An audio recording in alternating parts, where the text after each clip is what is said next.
Hi friends, welcome back to my channel. Today I'm going to do an update on my palettes on the chopping block round 2.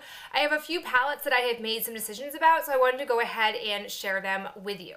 The first palette we're going to talk about is this Tarte Blush Pinup Girl palette. It came out a few years ago in their holiday collection, and it's a little bulky. I put it in here because I really never reach for my blush palettes. I currently have 2 of them in my collection, and they sit down in my palette drawer, away from all the rest of my blushes, and so I never really think to go for them, and so I wanted to figure out if I actually liked the shades in here or not, and if so, how I can maybe rearrange them or decide if I should just get rid of it.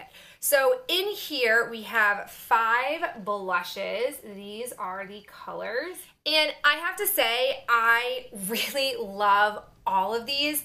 I especially love this one on the end. I came to this one last because I felt like, oh, this is really like a brownie sort of color. It's not really gonna go well with my skin. It looks beautiful on. I don't have any of them on today, but I've basically pulled a blush from here ever since I posted my palettes on the chopping block. And only thing I wish I could do is I wish I could figure out a way to get the pans out of here. That way I'd be able to put them up with the rest of my blushes, because I think if they were readily available, I would be frequently using them all the time. And right now, the drawer where I keep my blushes in, this is just too big. So I'm trying to figure out a way that I can at least get this plastic part out and maybe just house it that way and put it into like another like Z palette or something, or if I can get the actual individual pans out, that'd be really helpful. But the shades in here are awesome. The quality is awesome. I know sometimes when holiday sets come out, the companies don't put in the best formulation, or they like try cheaper versions of their products in here, but I don't feel that way with this one. I really like it, and I'm really happy I put it in here because it made me realize how much I love my Tarte blushes. The next one that I tried out is my Pure Sculptor. This is actually meant to be a face palette, but as soon as I got it, I definitely knew I wasn't gonna be using it on my face. It had 2 highlighters and 2 sort of contour shades. If you look in this palette, you will see that there are 2 missing. I didn't ever really play with Inventor and Founder because the reality is I have a lot of colors like these 2 in my collection in my eyeshadow formulas, and I didn't feel like it was worth it to even bother keeping these, so I knew I was going to get rid of these, but I was curious about Originator and Trailblazer. This is what the 2 pans look like from that other half of the Pure palette.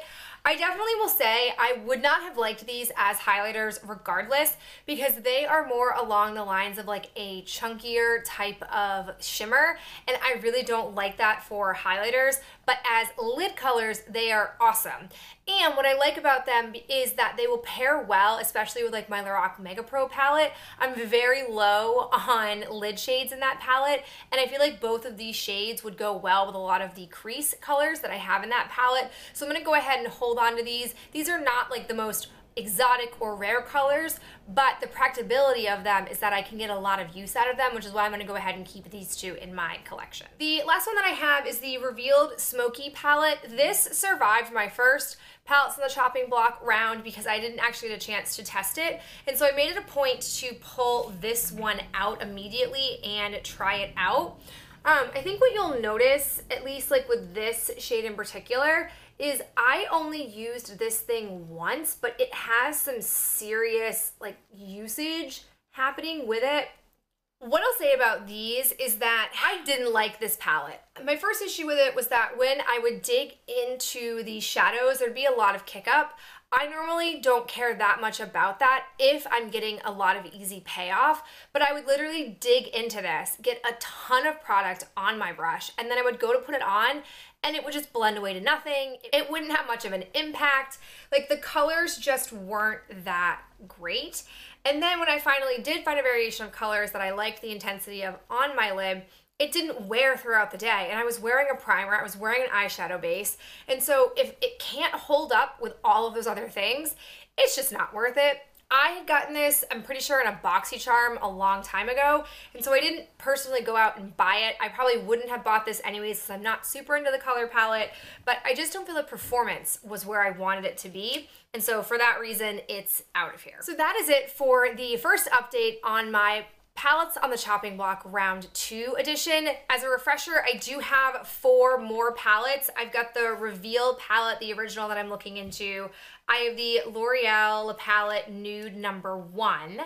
I've got the L'Oreal La Palette Nude number 2. And then lastly, I have the Ulta and Jenny Fox Miss Fabulous collection. So we'll see how these 4 fare. I'm pretty happy with keeping part of one palette, ditching one palette, and then keeping one.